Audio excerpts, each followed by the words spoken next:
Hello and welcome to our news roundup for tonight. The head of state Abdelmajid Tebboune received on Wednesday the former war veteran and Minister Ali Haroun as part of the discussions he embarked on to exchange ideas with figures representing public parties, associations and civil society concerning a series of national and international issues, notably by the constitutional amendments. Ali Haroun expounded his ideas and made proposals pertaining to the constitution's revision and the efforts being made to build a new republic and to meet the people's expectations.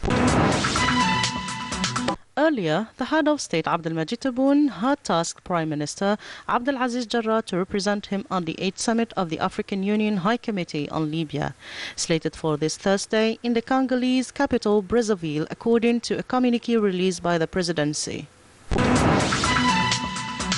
To this effect, Prime Minister Abdelaziz Jarrah arrived in the afternoon of the 29th of January in Brazzaville to take part in the 8th summit of heads of state and government of the African Union High-Level Committee on Libya. Jarrah, who is representing the President of the Republic, Abdelmajid Tebboune, at the summit, is accompanied by the Foreign Affairs Minister Sabri Boukadoum. This is the 8th summit of the African Union High-Level Committee on Libya, which will be attended by Algeria's Prime Minister, several heads of state and government, and the Libyan conflicting parties. The objective is to study the evolution of the situation in Libya before the summit of African Union heads of state and government, scheduled for next February in Addis Ababa, Ethiopia. The main task of the actors in the conflict and representatives of continental and international organizations expected in Brazzaville for this summit will be to seek solutions for the resolution of the Libyan crisis in accordance with the latest recommendations of the Berlin Conference. This meeting, which comes a few days before the African Union Summit of Heads of State and Government to be held in Addis Ababa, will make it possible to reaffirm the position of the whole of Africa, which is to give priority to inter-Libyan dialogue in the search for a solution to the conflict. Algeria, which has always contributed to the political settlement of the Libyan crisis, favoring dialogue and the resumption of negotiations, will be represented by the Prime Minister Abdelaziz Jarrah, who has been instructed by the President of the Republic, Abdelmajid Tebboune, to represent him at the summit along with Sabri Boukadoum, Foreign Affairs Minister. The summit will also be attended by the Special Representative and Head of the United Nations Support Mission of Libya, Ghassan Salami, and the Executive Secretary of the Committee of Sahel-Saharan States, Ibrahim Sani, Egyptian President Abdel Fattah al-Sisi, and the Commissioner for Peace and Security of the African Union Commission, Ismail Shergi. The Libyan side will be represented by Faiz Sarraj and Khalifa Haftar, as well as the President of the High State Council, Khalid al-Mishri, and the Speaker of the Parliament, Aguila Salah Issa. The President of the National Popular Assembly, or Lower House of Parliament, Slimane Channine, held a series of discussions on the sidelines of the proceedings of the 15th meeting of the Islamic Conference Organization held in the Burkinabe capital Ouagadougou. To this effect, Slimane Channine met with several heads of parliaments taking part in this important get-together, including those of Saudi Arabia, Somalia, Guinea-Bissau, Djibouti, as well as Tunisia. Promoting bilateral cooperation with these countries held pride of place during these meetings. A number of topics of common interest were equally evoked.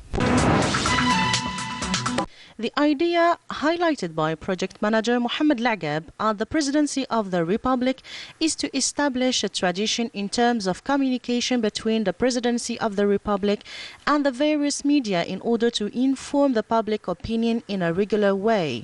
And that is precisely to keep abreast of the progress on the committee's work in charge of the Constitution's revision, which is at the phase of enriching the proposals, and the national press has been invited to take part in this process.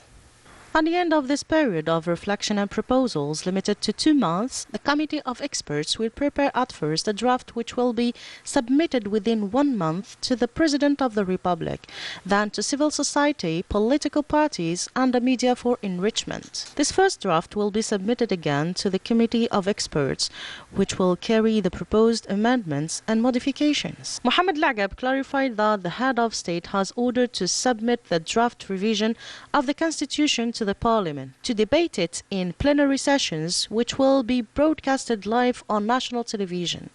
This approach is meant to give citizens more information about the content of the proposals before their say in the upcoming referendum. Radioactive sources, the theme of a meeting held today in Algiers. The safety and security of these sources, as well as the equipments for managers of economic enterprises in this sector. Present at this meeting, the Energy Minister Mohamed Arqab announced a series of similar events in order to raise awareness of the correct use of these equipment. The Energy Minister stated that they presented many aspects of use of these equipment, especially in the sector of security, storage and transport. He also added that this event will be followed by others inside the country in order to spread awareness of the safe use of these equipment. Mohamed Arqab concluded his statement by saying that these machines would be dangerous if not used properly.